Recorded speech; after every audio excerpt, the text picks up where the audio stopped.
மாணவர்கள் அனைவருக்கும் என்னுடைய அன்பார்ந்த வணக்கத்தை தெரிவித்துக் கொள்கிறேன். இன்னைக்கு நம்ம பார்க்க போறது என்ன அப்படின்னா 11ஆம் வகுப்பு அடிப்படை இயந்திரவியல் பாடத்தில் இருக்கக்கூடிய 6வது பாடமான வார்ப்பகம் அப்படின்ற பாடத்தை பற்றி தான் நம்ம இந்த வகுப்புல நம்ம பார்க்க போறோம். இந்த வார்ப்பகம் அப்படின்றது பார்த்தீங்க அப்படின்னா ஆங்கிலத்தில் என்ன சொல்லுவாங்க அப்படி காஸ்டிங் அப்படின்வாங்க. அதாவது இந்த வார்ப்பகம் என்பது ஒரு விதமான தொழிற்சாலை தான். இந்த தொழிற்சாலைகள் பார்த்தீங்க அப்படின்னா எப்படி பொருட்களானது உற்பத்தி செய்யப்படுகின்றது, சரிங்களா? அதில் எப்படி அந்த பொருட்களை அப்படின்னா கரெக்டாக ஆர்டர் படி இப்படி தயார் பண்ணுறாங்க அப்படின்றத நம்ம பார்க்கலாம். இப்போ ஃபஸ்ட்டு இந்த பாடத்தை பற்றின ஒரு இன்ட்ரோடக்ஷன், அதாவது அறிமுகத்தை பற்றி நம்ம தெரிஞ்சுக்கலாம். இப்போ பொதுவாக பார்த்தீங்க அப்படின்னா ஒரு பொருளை தயாரிப்பதற்கு பார்த்தீங்கன்னா பல்வேறு முறைகள் பார்த்தீங்கன்னா தொழிற்சாலைகளில் பயன்படுத்துகிறாங்க, சரிங்களா? அப்படி இருக்கும் பொழுது இந்த வார்ப்பகத்தை பயன்படுத்தி பொருட்களானது தயாரிக்கப்படுகிறது, சரிங்களா? இதுவும் பார்த்தீங்கன்னா பொருட்களை தயாரிக்கக்கூடிய ஒரு முறையாக பயன்படுத்தப்படுது. அப்போ இந்த வார்ப்பகத்தில் எந்த மாதிரி பொருட்கள் உற்பத்தி செய்கிறாங்க அப்படின்னா சிக்கலான வடிவமைப்பு உடைய பொருட்கள், அதாவது அதனுடைய வடிவத்தில் பார்த்தீங்க அப்படின்னா சிக்கலான அமைப்பு இருக்கக்கூடிய பொருட்கள் நிறைய நம்ம பயன்படுத்திக்கிட்டு இருக்கோம். அப்படி இருக்கக்கூடிய அந்த பணிப்பொருட்களை அதிக அளவில் உற்பத்தி செய்யக்கூடிய இடங்களில் இந்த வார்ப்பகமானது என்ன செய்யப்படுது அப்படின்னா பயன்படுத்தப்படுகின்றது. அப்படி இந்த வார்ப்பகத்தை பயன்படுத்தி எப்படி ஒரு பொருளானது உற்பத்தி செய்யப்படுது அப்படின்னு பார்த்தீங்கன்னா வேஸ்ட் மெட்டல் இருக்கு பார்த்தீங்களா, அதாவது தேவையில்லாத உலோகங்கள் இருக்கு பாருங்க, அந்த உலோகங்களை என்ன செய்வாங்க அப்படின்னா திரவ நிலைக்கு உருக்குவாங்க. அப்படி உருக்குன அந்த திரவ நிலையில் இருக்கக்கூடிய அந்த உலோகத்தை என்ன செய்வாங்க அப்படின்னா தேவையான உருவம் கொண்ட அச்சு எடுத்து வச்சுக்குவாங்க, சரிங்களா? இப்ப நம்ம என்ன ஷேப்ல நம்ம ஒரு பொருளை தயாரிக்க போறோமோ அந்த வடிவத்துக்கு ஒரு அச்சானது என்ன செஞ்சிருப்பாங்க அப்படின்னா எடுத்து வச்சுக்குவாங்க. அந்த அச்சுக்கு என்ன செய்வாங்கன்னா மோல்டு அப்படின்னு பேரு, சரிங்களா? எடுத்து வச்சுட்டு அந்த அச்சுக்குள்ள என்ன செய்வாங்க அப்படின்னா இந்த உருக்கிய உலோகத்தை என்ன செய்வாங்க அப்படின்னா ஊற்றி என்ன செய்வாங்கன்னா அது ஒரு குறிப்பிட்ட நேரம் வரை என்ன செஞ்சிருப்பாங்க குளிர் வைப்பாங்க, சரிங்களா? அப்படி குளிர் வச்சதுக்கு அப்புறம் கிடைக்கக்கூடிய அந்த பொருள் இருக்கு பாத்தீங்களா, அந்த பொருளுக்கு பேர் என்ன சொல்றாங்க காஸ்டிங் அப்படின்றாங்க, அதாவது தமிழ்ல வார்ப்பு அப்படின்றாங்க. சரி, இந்த வார்ப்பு எதை பயன்படுத்தி தயாரிக்கப்படுகிறது அப்படின்னு பாத்தீங்க அப்படின்னா இத மோல்டு அப்படின்னு பேரு, சரிங்களா? ஃபர்ஸ்ட் அந்த உருக்கிய உலோகத்தை எதுல ஊற்றுவாங்கன்னு சொல்லி படிச்சோம், மோல்டு, சரிங்களா? அது ஆங்கிலத்தில் என்ன சொல்லுவோம் அப்படின்னா தமிழ்ல மாதிரி அச்சு அப்படிம்பாங்க. அப்ப அந்த மாதிரி அச்சை ரெடி பண்றதுக்கு நம்மளுக்கு என்னென்ன பொருட்கள் எல்லாம் தேவைப்படுது, அது எதுல தயாரிச்சிருப்பாங்க அப்படின்னு பார்த்தோம்னா மணல் இருக்கு பாத்தீங்களா, அதாவது மணல்ல பாத்தீங்கன்னா நிறைய டைப் இருக்கு. இது பாத்தீங்கன்னா அச்சு மணல் அப்படின்னு பேரு, அதாவது ஆங்கிலத்தில் என்ன சொல்லுவாங்கன்னா அதுக்கு மோல்டிங் சாண்ட் அப்படின்வாங்க. ஸோ இந்த மோல்டிங் சாண்டை பயன்படுத்தி நம்ம இந்த மாதிரி அச்சை உருவாக்கலாம். அப்படி இல்லை அப்படின்னா வேறு உலோகத்தில் வேறு உலோகம் அப்படின்னா என்னன்னா தேவையான உலோகம் அலுமினியம் இந்த மாதிரி இருக்கும். ஸோ அந்த வேறு உலோகங்களை பயன்படுத்தி என்ன செஞ்சிருப்பாங்க அப்படின்னா தேவையான உருவத்தில் என்ன செஞ்சிருப்பாங்கன்னா குழி போன்ற வடிவத்தில் என்ன செஞ்சிருப்பாங்கன்னா உருவாக்கியிருப்பாங்க. அதை தான் என்ன சொல்றோம் அப்படின்னா மோல்டு அப்படின்றோம், சரிங்களா? இந்த அச்சுக்குழின்னு சொல்றாங்க பாத்தீங்களா, தேவையான குழி வடிவத்தில் உருவாக்கிறோம் சொல்றீங்களா, அந்த அச்சுக்குழியை உண்டாக்குவதற்கு எதை பயன்படுத்துறாங்க அப்படின்னா மோல்டிங் பாக்ஸ், சரிங்களா? அந்த அச்சுக்குழி இருக்கு, அச்சுக்குழி ஆங்கிலத்தில் என்ன சொல்லுவாங்க அப்படின்னா கேவிட்டி அப்படின்வாங்க. அந்த அச்சுக்குழியை தயாரிப்பதற்கு எந்த பொருளை பயன்படுத்துறாங்க அப்படின்னா மோல்டிங் பாக்ஸ் அப்படின்ற கருவியையும், அதுக்கப்புறம் பாத்தீங்கன்னா மாதிரி உருவம், அதாவது ஆங்கிலத்துல பேட்டர்ன் அப்படின்வாங்க, ஸோ அந்த பொருளையும், அதுக்கடுத்து பாத்தீங்கன்னா அச்சுக்கருவிகள் ஆங்கிலத்தில் என்ன சொல்லுவாங்கன்னா மோல்டிங் டூல்ஸ் அப்படின்வோம், அதுக்கப்புறம் அச்சு மணல் மோல்டிங் சாண்ட். ஸோ இது எல்லா பொருட்களையும் கொண்டு இந்த என்னது கேவிட்டி அப்படின்ற அந்த அச்சுக்குழியானது தயாரிக்கப்படுகின்றது. சரி, அந்த அச்சுக்குழியை தயாரிப்பதற்கு ஃபர்ஸ்ட் என்ன தேவை அப்படின்னா மாதிரி வடிவம் தேவை. ஏன்னா எந்த வடிவத்தில் நம்ம பொருளை தயாரிக்க போறோமோ அந்த வடிவம் இருந்தாதான் நம்ம இந்த மணல்களை பயன்படுத்தி தயாரிக்க முடியும். அப்ப அந்த மாதிரி வடிவம் பேட்டர்ன் என்பது, இந்த மாதிரி வடிவத்தை ஆங்கிலத்தில் என்ன சொல்லுவோம் பேட்டர்ன் அப்படின்னு. அந்த பேட்டர்ன் எந்த பொருளால வடிவமைக்கப்பட்டிருக்கும் அப்படின்னு பாத்தீங்க அப்படின்னா மரம், உலோகம் அல்லது பிளாஸ்டிக் போன்ற பொருட்களின் மூலமா என்ன செஞ்சிருமோம்னா செய்யப்பட்ட அந்த பொருளை தான் நம்ம என்ன சொல்றோம், மாதிரி உருவம் அப்படின்றோம். சரிங்களா? அந்த மாதிரி உருவத்தை பயன்படுத்தி தான் நம்ம என்ன செய்ய போறோம்னா, அந்த மோல்டிங் ஸ்டாண்ட் இருக்கு பாருங்க, மணல், அந்த மணல்ல இருந்து அச்சுக்குழியை நம்ம எடுக்கிறோம். அச்சுக்குழின்றது ஆங்கிலத்தில் என்ன சொல்லுவாங்கன்னா மோல்டு கேவிட்டி அப்படின்வாங்க. அச்சுக்குழிய ஆங்கிலத்தில் என்ன சொல்லுவோம்னா மோல்டு கேவிட்டி. இந்த மோல்டு கேவிட்டி மணல் மூலமாக எதுல இருந்து எடுக்கப்படுது அப்படின்னா மாதிரி வடிவத்திலிருந்து, அதாவது ஆங்கிலத்தில் பேட்டர்ன் என்ற பொருளிலிருந்து எடுக்கப்படுகிறது. இப்போ அந்த எடுத்தாச்சு, மோல்டு கேவிட்டி எடுத்தாச்சு. இப்போ நம்ம வார்ப்பகம் செய்யணும். வார்ப்பகம் ஆங்கிலத்தில் என்ன சொன்னோம் அப்படின்னா கேஸ்டிங் அப்படின்னு அர்த்தம். அப்போ வார்ப்பகம் அப்படின்னா என்ன அப்படின்னா, நம்ம அந்த திரவ நிலையில் இருக்கக்கூடிய இந்த உருகிய உலோகம் இருக்கு பாருங்க, அந்த உருகிய உலோகத்தை இந்த அச்சுக்குழாய் இருக்கு பாருங்க, மோல்டு கேவிட்டி, அந்த மோல்டு கேவிட்டியில் என்ன செய்யணும் அப்படின்னா ஊற்றி கிடைக்கக்கூடிய பொருள் இருக்கு பாருங்க, அந்த பொருளை தான் நம்ம என்ன செய்யறோம், வார்ப்பு அப்படின்றோம். அந்த செய்யக்கூடிய இடத்தை தான் என்ன சொல்றாங்க அப்படின்னா வார்ப்பு, அதாவது கேஸ்டிங் அப்படின்றோம். ஸோ இந்த முறையில தான் இந்த வார்ப்பகத்துல தொழிற்சாலையில ஒரு பனிப்பொருளானது பாத்தீங்க அப்படின்னா தயாரிக்கப்படுகின்றது.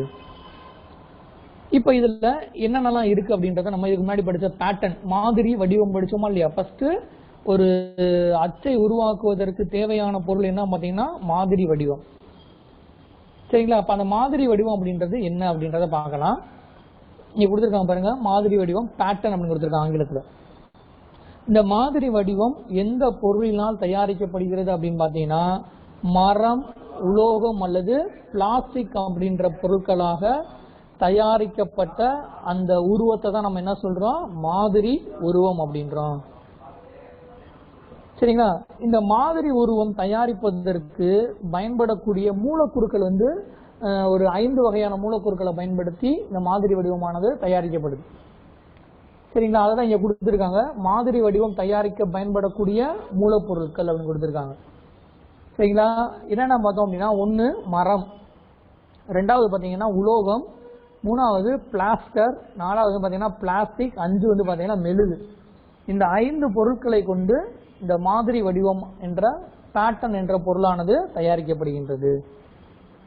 இப்ப இந்த ஒவ்வொரு பொருட்களை பயன்படுத்தி எப்படி இந்த பேட்டர்னை தயாரிக்கிறாங்க, எந்த இடத்துல இந்த பொருட்களை பயன்படுத்தின பேட்டர்னை பயன்படுத்துறாங்க அப்படின்றத நம்ம தெளிவா பார்க்கலாம். அதனால ஃபர்ஸ்ட் பார்க்கக்கூடிய என்ன அப்படின்னா மரம். சரிங்களா? ஸோ மரம்னாலே எல்லாமே தெரிஞ்சிருக்கும்.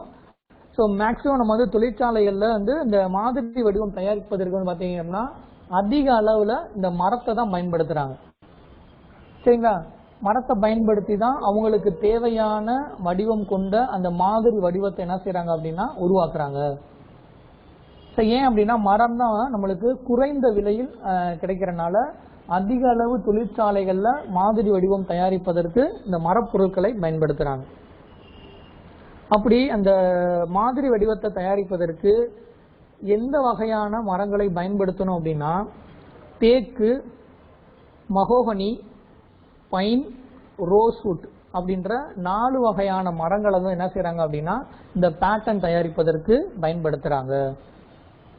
சரிங்களா? அப்படி தயாரிக்கப்பட்ட அந்த மரப்பொருளினுடைய மேற்பகுதியில் பாத்தீங்க அப்படின்னா உலோக பூச்சுகள், ஆங்கிலத்தில் என்ன சொன்னா மெட்டல் ஸ்ப்ரே அப்படின்வாங்க. சரிங்களா? அந்த உலோக பூச்சுகளானது அதன் மேற்பகுதியில் பாத்தீங்க அப்படின்னா பூசப்பட்டிருக்கும். எதற்காக அப்படின்னு பாத்தீங்கன்னா அந்த தயாரிக்கக்கூடிய பொருளினுடைய மேற்பரப்பு தன்மை மற்றும் அதனுடைய ஆயுள்கை அதிகரிப்பதற்காக இந்த மெட்டல் ஸ்ப்ரே ஆனது அடிக்கப்படுகின்றது. சரி, அப்படி மெட்டல் ஸ்ப்ரே அப்படின்னு சொல்றோம்னா அது எந்த வகையான உலோகத்தை பயன்படுத்தி அந்த மரப்பொருளினுடைய மேற்பரத்துல உலோக பூச்சிகள் பூசப்படுது அப்படின்னா துத்தநாகம், அலுமினியம். அது துத்தநாகம், அலுமினியம் அப்படின்ற 2 உலோகங்களை பயன்படுத்தி இந்த மாதிரி வடிவங்களுடைய மேற்பரப்புல பாத்தீங்க அப்படின்னா உலோக பூச்சுகளானது பூசப்படுகின்றது. இப்ப எவ்வளவு தடிமனுக்கு அந்த உலோக பூச்சுகள் இருக்கணும் அப்படின்னா 0.25 சென்டிமீட்டர் தடிமனுக்கு அந்த உலோக பூச்சுகளானது இருக்கணும் அந்த மரப்பொருளினுடைய மேற்பரப்புல. அடுத்து நம்ம பார்க்கக்கூடிய மூலப்பொருட்கள் என்ன பார்த்தீங்கன்னா உலோகம். இப்ப இந்த உலோகம் அப்படின்ற பொருளை பயன்படுத்தி இந்த மாதிரி வடிவம் எந்த மாதிரி இடங்கள்ல பயன்படுத்தப்படுது அப்படின்னா, அதிக எண்ணிக்கையில் கேஸ்டிங் வந்து தயாரிக்க வேண்டிய இடங்கள் இருக்கும். இப்போ வந்து பாத்தீங்கன்னா ஒரு நாளைக்கு 1000 பொருள் அல்லது 2000 இது கேஸ்டிங் செய்ய வேண்டிய இடங்கள்ல என்ன செய்யறாங்கன்னா, இந்த உலோகத்தை பயன்படுத்தி மாதிரி வடிவங்களானது தயாரிக்கப்படுகிறது. ஏன் அங்க வந்து மரத்தை பயன்படுத்த முடியாதா அப்படின்னா, மரம் வந்து பாத்தீங்க அப்படின்னா அதிக எண்ணிக்கையில பயன்படுத்தக்கூடிய இடங்கள்ல அதை பயன்படுத்தி செய்ய முடியாது. ஏன் அப்படின்னா மரம் வந்து என்னது, அது டேமேஜ் ஆயிரும் அடிக்கடி. சரிங்களா? ஸோ அப்போ வந்து அதிக எண்ணிக்கையில் ஒரு பொருளை தயாரிக்கக்கூடிய இடங்கள்ல அந்த மாதிரி வடிவத்தை தயாரிப்பதற்கு எந்த பொருளை பயன்படுத்துறாங்க அப்படின்னா, உலோகம் அப்படின்ற பொருளை பயன்படுத்தி மாதிரி வடிவமானது தயாரிக்கப்படுது. என்னதான் உலோகத்தை பயன்படுத்தி மாதிரி வடிவத்தை தயாரிச்சாலும் அந்த மாதிரி வடிவத்தை தயாரிப்பதற்கு ஃபர்ஸ்ட் என்ன செய்யணும் அப்படின்னா, மரத்தாலான மாதிரி வடிவத்தை உருவாக்க வேண்டும். சரிங்களா? அதை பயன்படுத்தி தான் உலோகத்தால் ஆன மாதிரி வடிவத்தை என்ன செய்ய முடியும், தயாரிக்க முடியும். அப்ப அந்த மரத்தால் தயாரிக்கப்பட்ட அந்த மாதிரி வடிவத்தை தான் என்ன சொல்றாங்கன்னா மாஸ்டர் பேட்டர்ன் அப்படின்றாங்க, தலைமை மாதிரி வடிவம். ஏன்னா அந்த பேட்டர்னை வச்சுதான் என்ன தயாரிக்கிறாங்க அப்படின்னா உலோகத்தாலான மாதிரி வடிவத்தை தயாரிக்கிறாங்க. அப்ப அதனாலதான் இது பேர் என்ன சொல்றாங்க, தலைமை மாதிரி வடிவம். ஆங்கிலத்தில் என்ன சொல்லணும் அப்படின்னா மாஸ்டர் பேட்டர்ன் அப்படின்றாங்க. அப்படி தயாரிக்கக்கூடிய இந்த உலோகத்தாலான மாதிரி வடிவங்கள் எந்த உலோகத்தை பயன்படுத்தி தயாரிக்கப்படுகிறது அப்படின்னா, வார்ப்பிரும்பு, ஆங்கிலத்தில் வந்து கேஸ்ட் அயன் அப்படின்வாங்க. அடுத்து வந்து பாத்தீங்கன்னா பித்தளை, அலுமினியம், வெள்ளை உலோகம், அதாவது ஆங்கிலத்தில் ஒயிட் மெட்டல் அப்படின்வாங்க. இந்த உலோகங்களை பயன்படுத்தி மாதிரி வடிவமானது தயாரிக்கப்படுகின்றது. அடுத்து பிளாஸ்டர். இந்த பிளாஸ்டர் அப்படின்னா வேற ஒன்றும் கிடையாது, நம்ம பயன்படுத்தக்கூடிய சுண்ணாம்பு இருக்கு பாருங்க, அந்த சுண்ணாம்பினுடைய மறுபெயர் தான் பிளாஸ்டர் அப்படின்றது. சரிங்களா? அப்ப அந்த சுண்ணாம்பு என்ன செய்வாங்க அப்படின்னா, சுண்ணாம்புடன் சிறிதளவு தண்ணீர் இருக்கு பாத்தீங்களா, தண்ணீரை சேர்த்து நமக்கு தேவையான தலைமை மாதிரி வடிவத்தை என்னது தயாரிக்கக்கூடியதான் என்னன்னு பாத்தீங்கன்னா இந்த பிளாஸ்டர் அப்படின்றது. சரிங்களா? இப்ப வந்து பாத்தீங்க அப்படின்னா இந்த ரோட்டோரத்துல பொம்மை எல்லாம் செஞ்சிருப்பாங்க பாருங்க, அவங்க எல்லாம் வந்து என்ன எதுல செஞ்சிருப்பாங்கன்னா ஃபர்ஸ்ட் தலைமை மாதிரி வடிவத்தை சுண்ணாம்புனால என்ன செஞ்சிருப்பாங்கன்னா அவங்களுக்கு தேவையான ஒரு பேட்டர்னை உருவாக்கி இருப்பாங்க. சரிங்களா? சோ அவங்க தயாரிக்கக்கூடிய மெட்டீரியல் என்னன்னா சுண்ணாம்பு. சுண்ணாம்புக்கு இன்னொரு பேர் என்னது, பிளாஸ்டர் அப்படின்னு சொல்றாங்க. அதை எப்படி தயாரிப்பாங்கன்னா சுண்ணாம்புடன் சிறிதளவு தண்ணீரை கலந்து என்ன செய்யறாங்க அப்படின்னா இந்த தலைமை மாதிரி வடிவமானது தயாரிக்கப்படுகிறது. அடுத்து பார்த்தோம்னா பிளாஸ்டிக். ஸோ பிளாஸ்டிக் அப்படின்றது நம்ம எல்லா பேரும் பார்த்துருப்போம். இந்த பிளாஸ்டிக் வந்து பாத்தீங்கன்னா 2 வகை இருக்கு. ஒன்னு வந்து வெப்பத்தால் இலகும் பிளாஸ்டிக், அது ஆங்கிலத்தில் என்ன சொல்லுவாங்கன்னா தெர்மோ செட்டிங் பிளாஸ்டிக் அப்படின்வாங்க. இன்னொரு வகை என்ன பாத்தீங்கன்னா வெப்பத்தால் இறுகும் பிளாஸ்டிக் அப்படின்வாங்க, இது ஆங்கிலத்தில் என்ன சொல்லுவாங்கன்னா தெர்மோ பிளாஸ்டிக் அப்படின்வாங்க. இந்த 2 வகையான பிளாஸ்டிக்கலானது மாதிரி வடிவங்கள் செய்ய பயன்படுகிறது.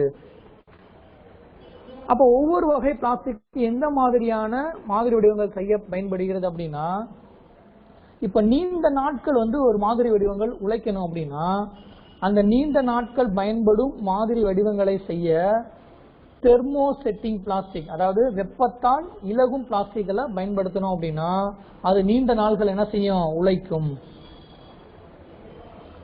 அதாவது மற்றது வந்து சில முறைகள் மட்டும், அதாவது ஒரு குறிப்பிட்ட நாட்கள் மட்டுமே அந்த மாதிரி வடிவத்தை நம்ம பயன்படுத்துறோம் அப்படின்னா அதை எந்த வகையான பிளாஸ்டிக்ல நம்ம செய்யலாம் அப்படின்னா தெர்மோ பிளாஸ்டிக், அதாவது வெப்பத்தால் இறுகும் பிளாஸ்டிக்களை பயன்படுத்தி நம்ம செய்ய வேண்டும். சரிங்களா?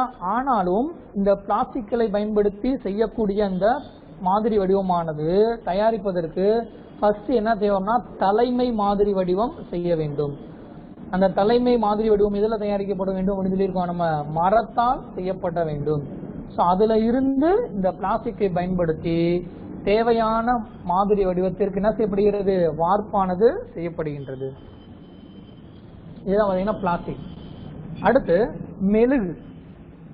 சரிங்களா? அந்த மெழுகு வந்து பாத்தீங்க அப்படின்னா நம்மளுக்கு ஆக்சுவலா தெரியும், மெழுகு பார்த்திருப்போம். இந்த மெழுகு வந்து திரவ நிலையிலேயோ அல்லது செமி சாலிடு நிலையிலோ, செமி சாலிட்னா பாதி திரவம் பாதி சாலிடா இருக்கும். சரி, அப்படிதான் செமி சாலிட் அப்படின்றாங்க. இந்த நிலையில இருக்கக்கூடிய மெழுகை வந்து என்ன செய்வாங்க அப்படின்னா பிளவுபட்ட அச்சு. பிளவுபட்ட அச்சு அப்படின்னா என்னன்னா ஆங்கிலத்துல ஸ்பிளிட் டை அப்படின்வாங்க. இந்த ஸ்பிளிட் டைல வந்து என்ன செய்வாங்கன்னா அடைச்சு அதுக்கப்புறம் கொஞ்ச நேரம் அது வந்து குளிர்விக்கப்பட்டு என்ன செய்வாங்க அப்படின்னா மாதிரி வடிவங்களானது தயாரிக்கப்படுகிறது.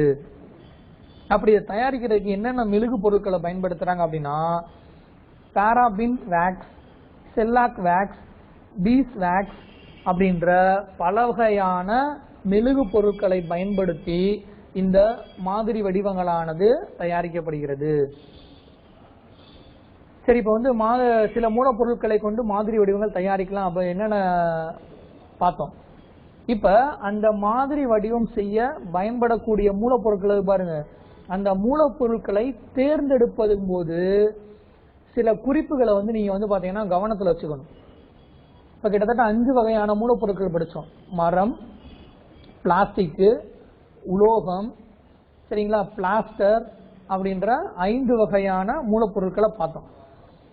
இப்ப இந்த மூலப்பொருட்களை நான் மாதிரி வடிவம் தயாரிப்பதற்கு தேர்ந்தெடுக்கும் பொழுது சரிங்களா சில குறிப்புகளை வந்து நீ வந்து கவனத்துல வச்சுக்கணும். என்னென்ன அப்படின்னா ஃபர்ஸ்ட் உற்பத்தி செய்யப்படும் வார்ப்புகளினுடைய எண்ணிக்கை. நீ அந்த மாதிரி வடிவத்தை பயன்படுத்தி எவ்வளவு எண்ணிக்கையில வார்ப்புகளானது செய்ய போற அப்படின்றத ஃபர்ஸ்ட் நீ தெரிஞ்சுக்கணும். அடுத்து வார்ப்பினுடைய தரம்.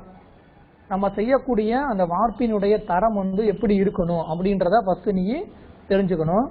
அடுத்து வார்ப்பின் அளவு மற்றும் வடிவம். நம்ம தயாரிக்கக்கூடிய அந்த பொருளினுடைய வார்ப்பு மற்றும் அதனுடைய அளவு மற்றும் வடிவத்தை தெரிஞ்சுக்கணும். அடுத்து வந்து அச்சு. அடுத்து வந்து பாத்தீங்கன்னா வார்ப்பின் மேற்பரப்பு தன்மை எப்படி இருக்கணும், அதே போல நம்ம தயாரிக்கக்கூடிய வார்ப்பினுடைய நுணுக்கம் வந்து எப்படி இருக்கணும் அப்படின்றத ஃபர்ஸ்ட் நீ தெரிஞ்சதுக்கு அப்புறம் தான் இந்த 5 வகையான மூலப்பொருட்களை எந்த மூலப்பொருட்களை பயன்படுத்தி மாதிரி வடிவமானது தயாரிக்க வேண்டும் என்பதை நீ தீர்மானிக்க வேண்டும். சரிங்களா. அடுத்து நம்ம பார்க்க போறது என்ன அப்படின்னா மாதிரி வடிவத்தினுடைய வகைகள். சரிங்களா. இந்த மாதிரி வடிவத்தை பயன்படுத்தி தான் அந்த மோல்டு கேவிட்டி அப்படின்ற அச்சுக்குழியை நம்ம தயாரிக்கணும். அப்படி தயாரிப்பதற்கு அந்த மாதிரி வடிவத்துல என்னென்ன வகைகள்லாம் பயன்படுத்துறாங்க அப்படின்னா கிட்டத்தட்ட 4 வகைகளை பயன்படுத்துறாங்க. ஆங்கிலத்துல சொல்லணும் அப்படின்னா டைப்ஸ் ஆஃப் பேட்டர்ன் அப்படின்வாங்க. அதுல ஒண்ணு என்னன்னு பாத்தீங்க அப்படின்னா துண்டு மாதிரி வடிவம். ஆங்கிலத்துல சொல்லுவாங்க சிங்கிள் பீஸ் பேட்டர்ன் அப்படின்வாங்க. அடுத்து பிளவு மாதிரி வடிவம் 2வது வகை. அது ஆங்கிலத்துல ஸ்பிளிட் பேட்டர்ன் அப்படின்வோம். 3வது வந்து மேட்ச் பிளேட் மாதிரி வடிவம். ஆங்கிலத்துல மேட்ச் பிளேட் பேட்டர்ன் அப்படின்வோம். 5வது தளர்வு துண்டு மாதிரி வடிவம். இது ஆங்கிலத்துல என்ன சொல்லுவாங்க அப்படின்னா லூஸ் பீஸ் பேட்டர்ன் அப்படின்வாங்க. ஸோ இந்த 4 வகையான மாதிரி வடிவங்களை தான் வந்து பாத்தீங்க அப்படின்னா தொழிற்சாலைகள்ல பொருட்களை உற்பத்தி செய்வதற்கு பயன்படுத்துறாங்க. அதில் நம்ம ஃபர்ஸ்ட் பார்க்க போறது என்னன்னா துண்டு மாதிரி வடிவம். ஆங்கிலத்தில் வந்து பாத்தீங்கன்னா சிங்கிள் பீஸ் பேட்டர்ன். அதுலயே பாருங்க சிங்கிள் பீஸ் அப்படி இருந்துச்சு. அப்போ ஒரே ஒரு பொருள் மட்டும்தான் இருக்கும். சரிங்களா. அந்த பொருளோட வேற எந்த விதமான இணைப்புகளும் என்ன செய்யாது வந்து இருக்காது. இந்த படத்துல பாத்தீங்கன்னா தெரியும், இது எல்லாமே சேர்ந்து என்னது ஒரே பொருள் தான். இதுல எந்த விதமான பொருட்களும் என்ன செய்யாது அப்படின்னு பாத்தீங்கன்னா இதுல இருக்காது. சரி, அப்படி ஒரே பொருளாக இருக்கக்கூடிய அந்த மாதிரி வடிவங்களை தான் நம்ம என்ன சொல்றோம் அப்படின்னா துண்டு மாதிரி வடிவம், அதாவது ஆங்கிலத்துல சிங்கிள் பீஸ் பேட்டர்ன் அப்படின்றோம். சரிங்களா. அப்படி இருக்கக்கூடிய அந்த மாதிரி வடிவங்கள் பாத்தீங்க அப்படின்னா எளிய மற்றும் சிறிய வார்ப்புகளுக்கு ஏற்றது. அதாவது சின்ன பாகங்கள் தயாரிக்கக்கூடிய இடங்கள்லையும் எளிதான பாகங்கள் செய்யக்கூடிய இடங்கள்லையும் இந்த சிங்கிள் பீஸ் பேட்டர்ன் ஆனது அதிகமாக பயன்படுத்தப்படும். அதுபோல வந்து பாத்தீங்கன்னா இந்த சிங்கிள் பீஸ் பேட்டர்னை வந்து அந்த அச்சுல இருந்து, அதாவது மோல்டுல இருந்து, மோல்டிங் ஸ்டாண்ட் இருக்கு பாத்தீங்களா, அச்சு மணல், அந்த அச்சு மணல்ல இருந்து வெளியே எடுப்பதற்கு வந்து எளிதாக இருக்கும். ஈஸியா என்ன செய்யலாம் அப்படின்னா அந்த மோல்டிங் ஸ்டாண்ட்ல இருந்து என்ன செஞ்சுக்கலாம், அந்த பேட்டர்னை நம்ம எளிதாக வெளியில எடுக்க முடியும். அததான் சிங்கிள் பீஸ் பேட்டர்ன் அப்படின்றாங்க. அடுத்து பிளவு மாதிரி வடிவம், ஸ்பிளிட் பேட்டர்ன் அப்படின்னா என்னன்னா அதுல பாருங்க ஸ்பிளிட் வந்துச்சு. அப்ப ஸ்பிளிட் அப்படின்னா என்னன்னா 2 அரை பகுதிகளாக அல்லது 2 பாதி பாகங்களாக என்ன செய்ய அப்படின்னா செய்யப்பட்டுள்ள மாதிரி வடிவத்தை தான் நம்ம என்ன சொல்றோம், பிளவு மாதிரி வடிவம் அப்படின்றோம். இங்க பார்த்தாலே தெரியும், மொத்தமா ஒரே பொருளை அறிஞ்சதுக்கு முன்னாடி, ஆனா இது என்ன செஞ்சிருக்காங்கன்னா மேல் பாதியும் கீழ் பாதியும் சொல்லி என்னது 2 பகுதிகளாக என்ன செஞ்சிருக்காங்க அப்படின்னா பிரிக்கப்பட்டு எளிதில் பிரிக்கும் வகையில் பொருத்தப்பட்டிருக்கக்கூடிய இந்த மாதிரி வடிவத்தை தான் நம்ம என்ன சொல்றோம் அப்படின்னா பிளவு மாதிரி வடிவம் அப்படின்றோம். இதுல 2 பகுதிகள் இருக்குன்னு படிச்சிருக்கோம். அதுல ஒரு பகுதி வந்து பாத்தீங்கன்னா அச்சினுடைய கீழ் பகுதியாகவும் மற்றொரு பகுதி வந்து பாத்தீங்கன்னா அச்சினுடைய மேல் பகுதியாகவும் உருவாக்கப்படும். சரிங்களா? அப்ப இந்த 2 பகுதிகளையுமே சரியாக பொருத்துவதற்கு எது பயன்படுத்துறாங்க அப்படின்னா, இந்த படத்துல பாத்தீங்கன்னா தெரியும், நடுவில் ஒரு பின்னு மாதிரி இருக்கு பாத்தீங்களா, இந்த பின்னுக்கு பேரு தான் என்ன பாத்தீங்கன்னா டவல் பின் அப்படின்னு பேரு. இந்த பின்னுக்கு பேரு என்ன பின்னு, டவல் பின் அப்படின்னு பேரு. ஸோ அந்த 2 அச்சுகளையும் சரியாக பொருத்துவதற்கு இந்த டவல் பின் ஆனது பயன்படுகிறது. இதுதான் பிளவு மாதிரி வடிவம் அப்படின்னு. அடுத்து மேட்ச் பிளேட் மாதிரி வடிவம், மேட்ச் பிளேட் பேட்டர்ன். சரிங்களா? இவ்வகை பேட்டர்ன் வந்து பாத்தீங்க அப்படின்னா ஃபர்ஸ்ட் அலுமினியத்தால் செய்யப்பட்ட ஒரு மேட்ச் பிளேட் வந்து இருக்கும். அந்த மேட்ச் பிளேட் மேல என்ன செய்வாங்க அப்படின்னா, இதுக்கு முன்னாடி படிச்ச இந்த பிளவு பேட்டர்ன் இருக்கு பாரு, 2 பாதியாக பிரிக்கப்பட்ட அந்த பிளவு பேட்டர்னை ஒரு பகுதி என்ன செய்வாங்க அப்படின்னா அந்த அலுமினியத்தால் செய்யப்பட்ட மேட்ச் பிளேட் மீது வைத்து என்ன செஞ்சிருப்பாங்க அப்படின்னா பொருத்தப்பட்டு இருக்கும். இன்னொரு பகுதி வந்து பாத்தீங்க அப்படின்னா அந்த மேட்ச் பிளேட்டினுடைய மற்றொரு பகுதியில அந்த பாகமானது நேர் எதிராக மேட்ச் பிளேட்ல பொருத்தப்பட்டிருக்கும். ஏன்னா அப்பதான் அந்த பாக்ஸை திருப்பும் பொழுது அது சரியான டைரக்ஷனுக்கு வரும். அப்ப ஒரு பகுதி எப்படி பொருத்தணும் அப்படின்னா மேட்ச் பிளேட்ல பொருளானது நேராக இருக்கும்படி பொருத்தணும். அடுத்து கீழே இருக்கக்கூடிய பகுதி எப்படி பொருத்தணும் அப்படின்னா இன்னொரு மேட்ச் பிளேட்ல ஏற்கனவே பொருத்தின அந்த பாகத்துக்கு நேர் எதிராக என்ன செய்யணும் அப்படின்னா மற்றொரு பகுதியை பொருத்த வேண்டும்.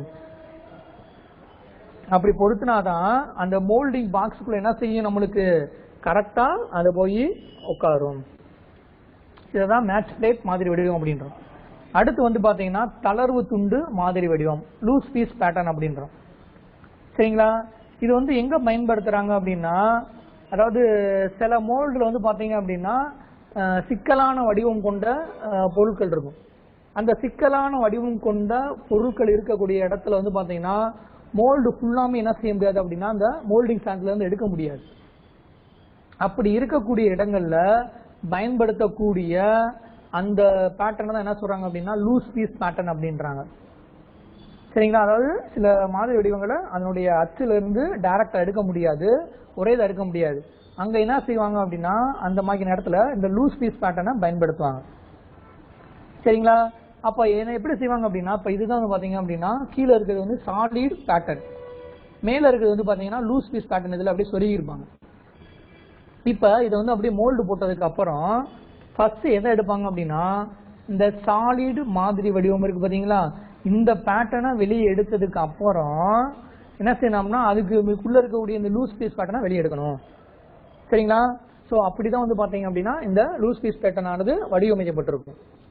இப்ப இது எங்க பயன்படுத்தப்படுது அப்படின்னா பெரிய மற்றும் சிக்கலான வடிவ அமைப்பு இருக்கக்கூடிய வார்ப்புகள் தயாரிக்கக்கூடிய இடங்கள்ல இந்த லூஸ் பீஸ் பேட்டர்ன் ஆனது பயன்படுத்தப்படுகின்றது. நம்ம அடுத்து பார்க்க போறது என்ன அப்படின்னா மாதிரி வடிவ அலவன்ஸ், அதாவது பேட்டர்ன் மேக்கிங் அலவன்ஸ் அப்படின்வாங்க. சரி, அலவன்ஸ் அப்படின்னால என்ன அப்படின்னா ஒரு கிரீவன்ஸ் கொடுக்குற, அதாவது என்னன்னா இப்ப நம்ம தயாரிக்கக்கூடிய அளவுகளை விட ஒரு குறிப்பிட்ட அளவுக்கு அதிகமாக இருக்கும்படி செய்யறதுக்கு பேர் தான் என்னது அலவன்ஸ் அப்படின்றாங்க.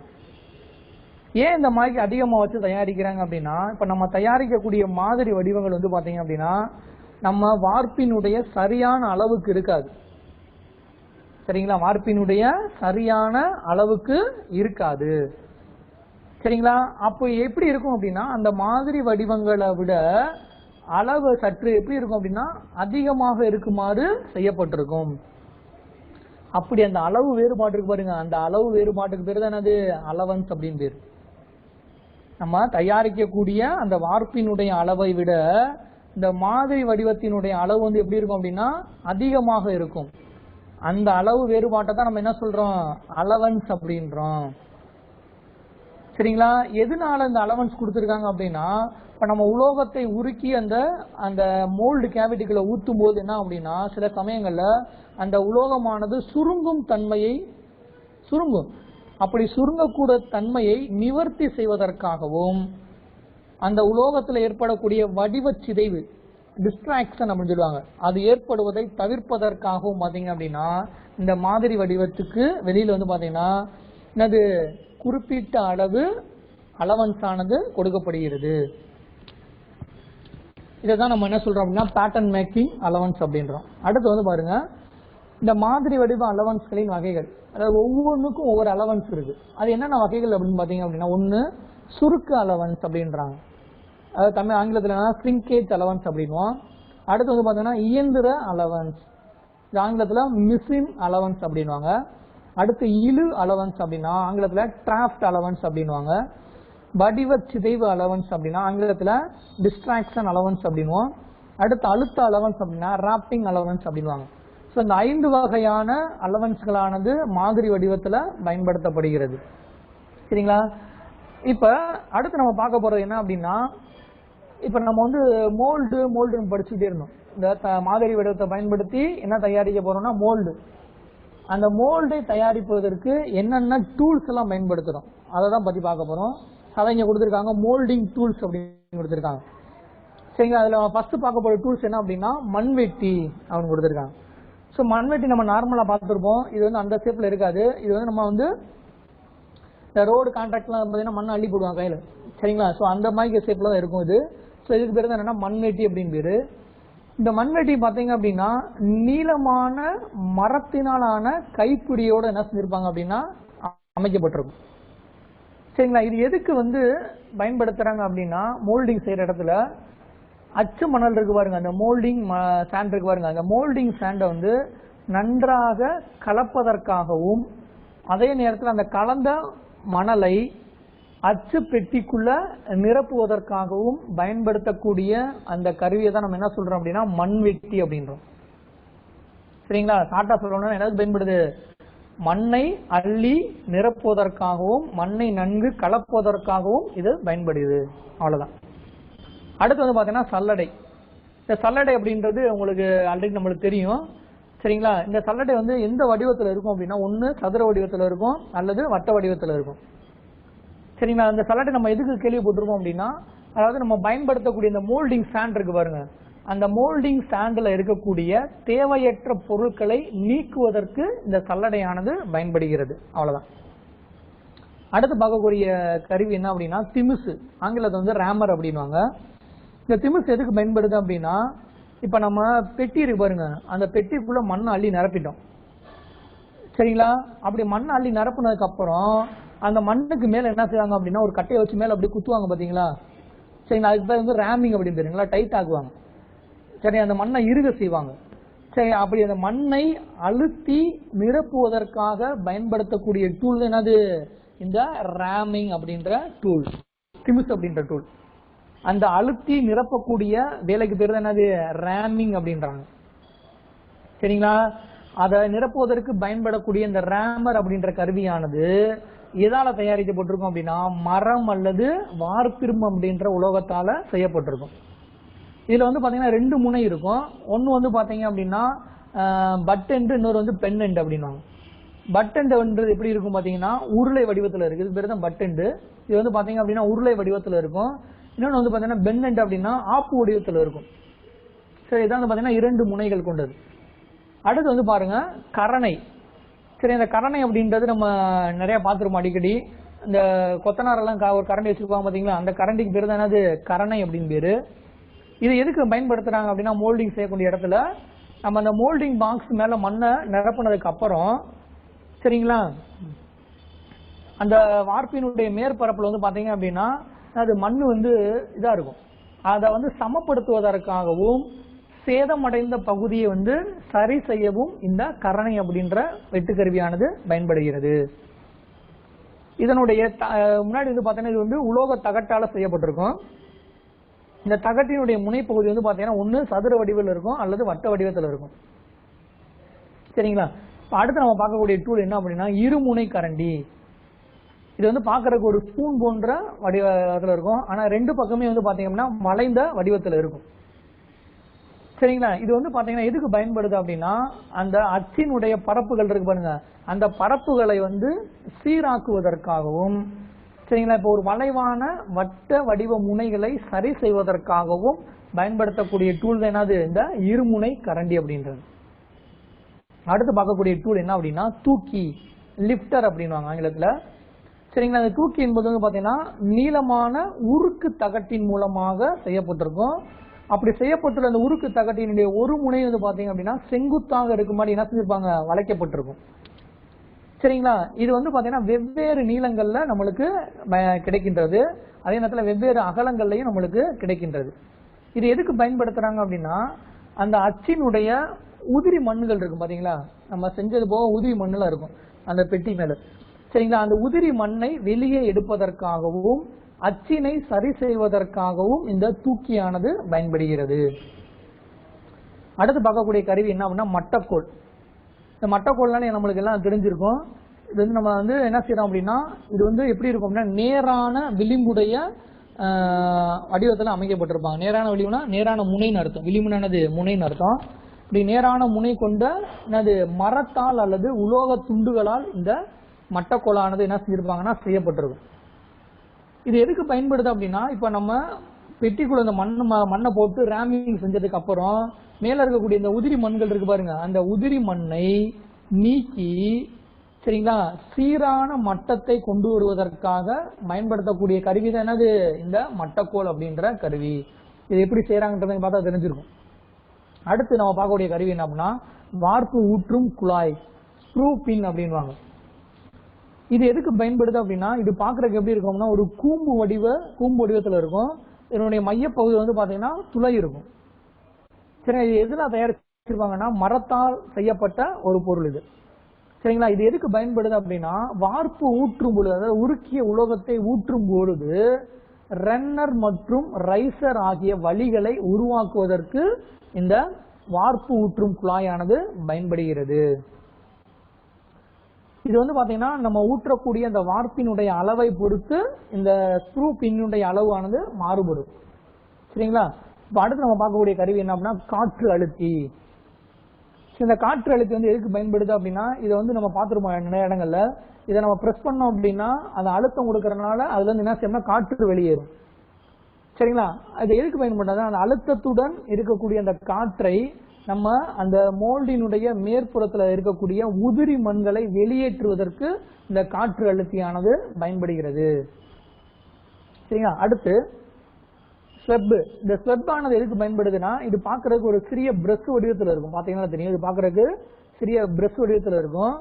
இது வந்து எதுக்கு பயன்படுது அப்படின்னா, அச்சுல இருந்து அந்த மாதிரி வடிவத்தை எடுப்பதற்கு முன்னாடி அந்த மாதிரி வடிவத்தை சுத்தியும் பாத்தீங்க அப்படின்னா என்ன செஞ்சிருப்பாங்கன்னா தண்ணீரானது செலுத்த வேண்டும். அப்படி தண்ணீரை செலுத்துவதற்கு இந்த ஸ்வெப் அப்படின்ற கருவியை பயன்படுத்துறாங்க. அடுத்து வந்து பார்த்தோம்னா கேட் கட்டர். இது எதுக்கு பயன்படுது அப்படின்னா, இது கூர்மையான உருக்கு துண்டு மூலம் செய்யப்பட்ட ஒரு கருவி. இதன் முனையில வந்து பாத்தீங்க அப்படின்னா கூர்மையாக இருக்கும்.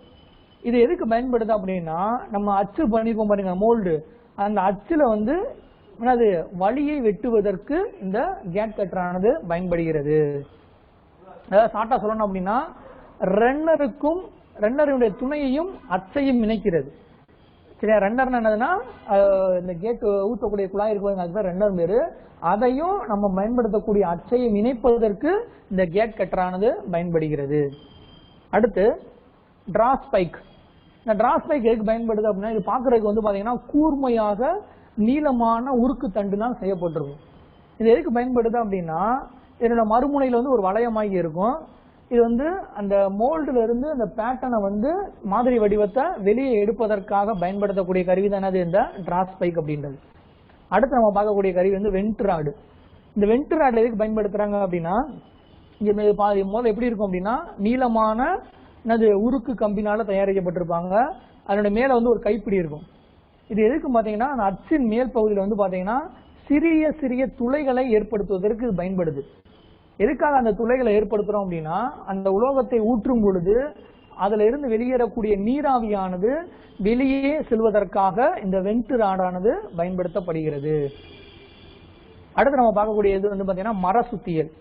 இந்த சுத்தியல் என்ன எதுக்கு பயன்படுது அப்படின்னா, அந்த டிராஸ் பைக் படிச்சோமா இல்லையா இதுக்கு முன்னாடி, அந்த கூர்மையாக இருக்கக்கூடிய முனை வந்து பேட்டர்னை வெளியெடுப்பதற்கு பயன்படும் படிச்சோமா, அந்த இதை வந்து அந்த பேட்டர்ன்ல வந்து என்னது அடித்து பொருத்துவதற்காக இந்த மர சுத்தியலானது பயன்படுத்தப்படுகின்றது.